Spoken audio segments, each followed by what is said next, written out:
मैं Abdul Wahab, news express time में आपका स्वागत है। नजर डालते हैं औरंगाबाद की चंद अहम खबरों पर। औरंगाबाद की समस्याएं हल करने जनप्रतिनिधियों की मीटिंग, गणपति त्योहार में छूट देने, धार्मिक स्थलों को खोलने पर हुई चर्चा। औरंगाबाद में कोरोना पर काबू पाने आज से 5 दिवसीय सेरो टेस्ट मुहिम का आगाज। जमात इस्लामी हिंद महाराष्ट्र की जानिब से महाराष्ट्र में माझा राशन माझा अधिकार मुहिम का आगाज और खासदार इम्तियाज जलील का जन्मदिन कुछ अलग अंदाज में मनाया गया। अब खबरें तफसील से। औरंगाबाद में कोरोना और लॉकडाउन के कारण होने वाली समस्याओं को हल करने जनप्रतिनिधियों की एक मीटिंग कलेक्टर ऑफिस में हुई, जिसमें गणपति त्योहार में छूट, धार्मिक स्थलों को खोलने, होटल, रेस्टोरेंट्स, कोचिंग सेंटर्स और टाइपिंग सेंटर्स खोलने पर चर्चा हुई।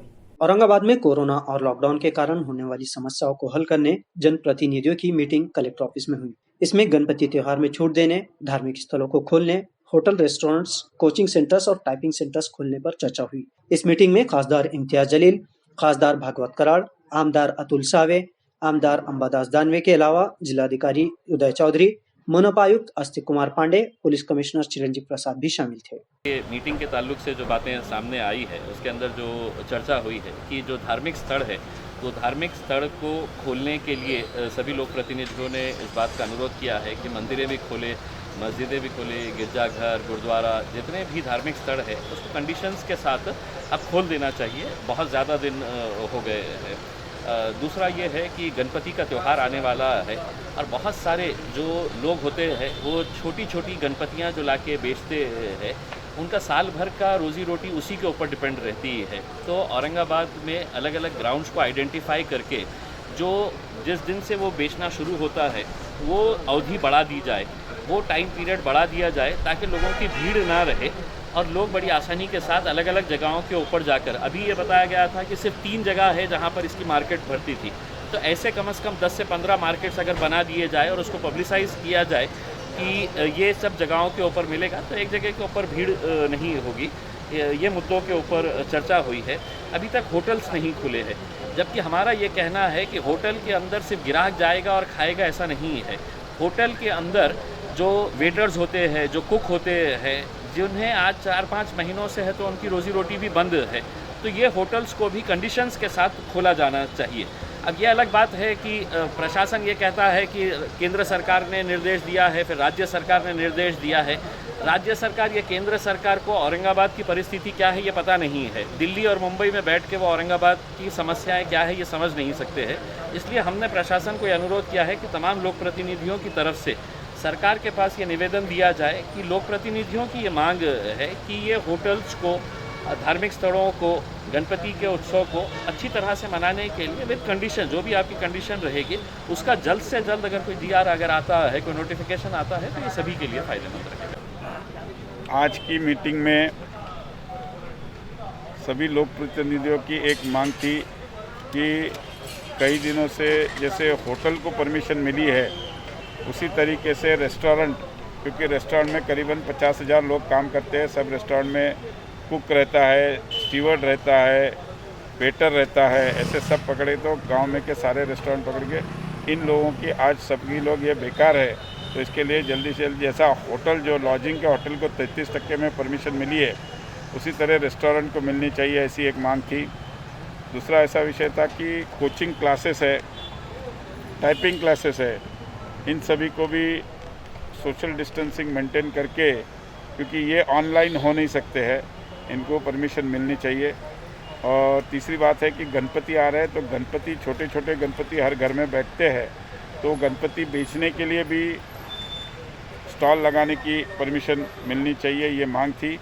और जैसा आज ग्रामीण भाग में, रूरल एरिया में पेशेंट की संख्या बढ़ रही है तो और शहर में उस प्रमाण में कम हो रही है, तो थोड़ा सा ग्रामीण भाग में भी सबने ध्यान देना चाहिए, क्योंकि अगर ग्रामीण में बढ़ते गई तो अल्टीमेटली ग्रामीण के लोग रोज़ शहर में आते हैं, तो ऐसे समय में शहर में उसका फिर से दोबारा ये नहीं होना चाहिए। इसके लिए हमने आज सारा डिस्कशन हुआ है। औरंगाबाद में कोरोना से निपटने 15 अगस्त तक 5 दिवसीय सेरो टेस्ट मुहिम का आगाज मनपा की जानिब से किया गया। इस मुहिम में रैंडम तरीके से हर वार्ड में ब्लड टेस्ट किए जा रहे हैं। औरंगाबाद में कोरोना के हालात जानने और मुस्तकबिल की प्लानिंग के लिए आज से 5 दिवसीय सेरो टेस्ट की मुहिम का आगाज किया गया है। इस मुहिम के पेश नजर शहर के हर वार्ड में रैंडम तरीके से 30 से 40 लोगों का ब्लड टेस्ट किए जा रहे हैं। लेकिन टेस्ट के लिए मुनपा आरोग्य विभाग की टीम जब आरिफ कॉलोनी पहुंची तो लोगों में डर का माहौल पाया गया, जिसके सबब आज इस मुहिम को रोक दिया गया। तो बिस्मिल्लाह कॉलोनी में अपने को 16 स्वैब चाहिए था। ये रैंडमली ले रहे हैं अपन स्वैब, पर अभी आज हमने कॉरपोरेटर को भी कॉल किया है, तो अभी थोड़ा लोगों को कन्विंस करेंगे आज, तो कल अपन वापस यहाँ पे स्वैब लेने के। लोगों में एक डर था कि लोग पता नहीं, आज वो थोड़ा डरे हुए थे, इसलिए थोड़ा रिस्पांस नहीं दे रहे थे। वो अपन ने 3 स्वैब लिया है यहाँ पे, पर आगे लोग तैयार नहीं है देने को, तो उनको अपन अभी आज कन्विंस करेंगे पूरा कि किस बारे में है ये। दिस इज़ नॉट कोरोना का कैंप, ये एंटीबॉडी टेस्टिंग का कैंप है। ये आपकी रोग प्रतिरोधक शक्ति जांचने के लिए, इम्यूनिटी कितनी डेवलप हुई उसके लिए है, तो अपन उनको आज कन्विंस करके फिर से कैंप लेंगे यहाँ पे। औरंगाबाद डिस्ट्रिक्ट कलेक्टर उदय चौधरी का आज डिप्टी सेक्रेटरी के तौर पर मंत्रालय मुंबई में ट्रांसफर किया गया। 2000 बैच के IAS ऑफिसर श्री उदय चौधरी का जलगांव से ताल्लुक है। औरंगाबाद डिस्ट्रिक्ट कलेक्टर उदय चौधरी का आज डिप्टी सेक्रेटरी के तौर पर मंत्रालय मुंबई में ट्रांसफर किया गया। 2010 बैच के IAS ऑफिसर श्री उदय चौधरी का जलगांव से ताल्लुक है और 2018 में उन्हें औरंगाबाद में जिलाधिकारी के तौर पर नियुक्त किया गया था। उनके कार्यकाल में औरंगाबाद में कचरे की समस्या और अब कोरोना की वैश्विक महामारी समस्याओं का ढेर लगे रहे। श्री उदय चौधरी के बाद औरंगाबाद में लातूर के जिलाधिकारी जी श्रीकांत के औरंगाबाद के नए जिलाधिकारी होने की खबरें हैं, लेकिन फिलहाल कोई ऑर्डर सरकार की जानिब से नहीं आया है। औरंगाबाद में चंद दिन पहले सतारा परिसर में आपसी तनाजे पर हुई मारपीट के मामले में एक शख्स का पैर नाकारा हुआ था। आज उस शख्स के परिवार वालों ने पुलिस कमिश्नर ऑफिस पहुंचकर इंसाफ की गुहार लगाई। फ्रेंड है जिनके साथ ऐसा हुआ, और मेरे एक जेठ जिनके सर पे मार लगा है, दोनों है। अनिल चौंडी है। आपके फैमिली में कौन कौन है? कोई नहीं, मेरे सास ससुरे कोई नहीं है।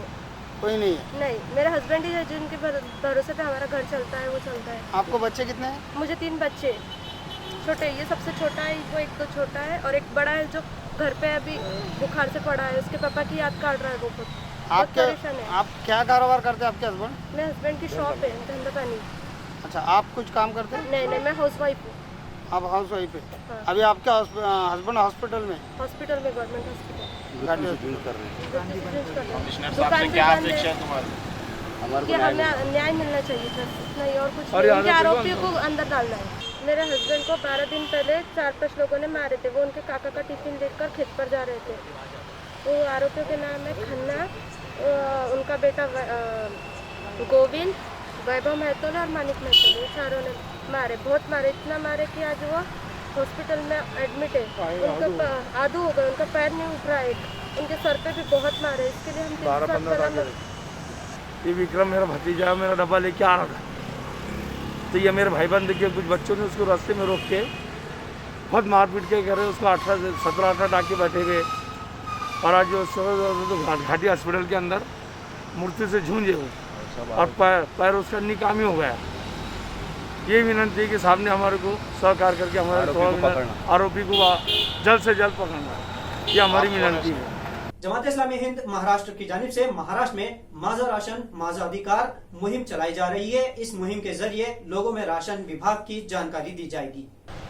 जमात इस्लामी हिंद महाराष्ट्र की तरफ से माझा राशन माझा अधिकार ये मुहिम पूरे स्टेट में मनाई जा रही है, और हर जगह पर हम प्रशासकीय अधिकारी जो हैं, कलेक्टर साहब हैं, तहसीलदार हैं, तलाटी हैं, DSO हैं, सबसे मुलाकात कर रहे हैं, और उनको मुलाकात करके हर एक शख्स अपनी जो जिम्मेदारी है उसको अदा करे। और ख़ास करके कोविड-19 की जो सिचुएशन डेवलप हुई और उसमें गरीबों को जो कुछ मुश्किल पेश आ रही है ज़िंदगी गुजारने के लिए, तो स्मूथ वर्किंग हो PDS सिस्टम का, हमारी राशनिंग सिस्टम अच्छे से काम करे।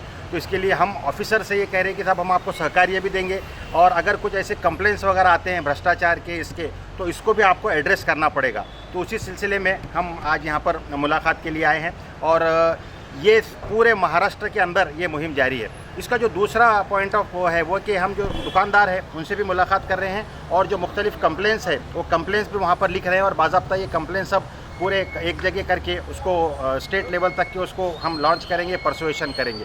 तीसरा जो इसका भाग है वो जन जागृति का भाग है। असल में हमारा प्रॉब्लम ये है कि हमको खुद राशन के ताल्लुक से, हमारा जो फूड राइट जो है हम उसके ताल्लुक से हम खुद अवेयर नहीं है। तो एक बड़े पैमाने पे एक अवेयरनेस कैंपेन और ड्राइव भी चलाई जाएगी, और मीटिंग्स वगैरह लेकर लोगों तक के पॉम्पलेट्स वगैरह पहुंचा के लोगों तक जन जागृति पहुंचाई जाएगी। तो ये माझा राशन माझा अधिकार ये 5 अगस्त से लेकर के 13 अगस्त तक के ये मुहिम हम चला रहे हैं। औरंगाबाद खासदार इम्तियाज जलील का जन्मदिन कुछ खास अंदाज में मनाया गया, जिसमें जरूरतमंद लोगों को राशन किट देकर मदद की गई। खासदार इम्तियाज जलील का जन्मदिन हंगर फ्री औरंगाबाद और नौजवानों ने औरंगाबाद की जानिब से कुछ अलग अंदाज में मनाया गया। इन संस्था के नौजवानों ने इम्तियाज जलील के हाथों जरूरतमंद लोगों में राशन किट तकसीम किए, जिससे समाज को एक बेहतरीन पैगाम मिला। और इस मौके पर खासदार इम्तियाज जलील ने हंगर फ्री औरंगाबाद और नौजवानों ने औरंगाबाद के महामारी के दौरान कामों की प्रशंसा की। इस मौके पर फैसल कुरैशी, मीर इम्तियाजुद्दीन, मोहम्मद कलीम, आमिर शेख और शहाब मिर्जा मौजूद थे। मैं आज नौजवान औरंगाबाद हेल्पिंग हैंड्स और हंगर फ्री औरंगाबाद ये जो संगठन है, इससे जुड़े हुए जो नौजवान हैं, इन सभी को मुबारकबाद देता हूँ, क्योंकि पिछले कई महीनों से लगातार ये नौजवान जिस तरह की खिदमत अंजाम दे रहे थे, वो वाकई में काबिल तारीफ बात है। और जब ऐसे नौजवानों को जब देखते हैं तो मुझे फ़ख्र होता है कि मैं इनके शहर से ताल्लुक़ रखता हूँ। तो बस मेरी तमाम दुआएं इन लोगों के साथ है, तमाम मेरी शुभकामनाएं इन लोगों के साथ है कि इसी तरह का जो नेक काम वो करते जा रहे हैं, आगे भी इसी तरह से वो करते रहेंगे। आज मेरे जन्मदिन के मौके के ऊपर उनकी ख्वाहिश थी कि कुछ फूड किट्स मेरे हाथों से वो बांटा जाए करके, यहाँ पर जो ज़रूरतमंद लोग थे उन लोगों को बुलाकर मेरे हाथों से उन्होंने ये दिया है। ये लोगों की मोहब्बत है, लेकिन मेरी तमाम नई ख्वाहिशात इस तरह के नौजवानों के लिए है। और मैं समझता हूँ कि इन लोगों को देखकर बहुत सारे और लोगों ने भी सीख लेनी चाहिए कि हम लोग किस तरह से ज़रूरतमंद लोगों तक अपनी मदद पहुंचा सकें, चाहे वो किसी भी तरह की मदद हो, वो पहुंचाने का काम ये जो कर रहे हैं। और मैं इनकी पूरी टीम को, कलीम भाई और उनकी पूरी टीम को मुबारकबाद देता हूँ। तो ये थी न्यूज एक्सप्रेस लाइव की खास खबरें। मजीद खबरों के लिए आप हमें फेसबुक, यूट्यूब और इंस्टाग्राम पर सब्सक्राइब और फॉलो कर सकते हैं। दीजिए इजाजत, अब्दुल वहाब को। आपसे जल्द होगी फिर मुलाकात कोरोना अपडेट्स के साथ।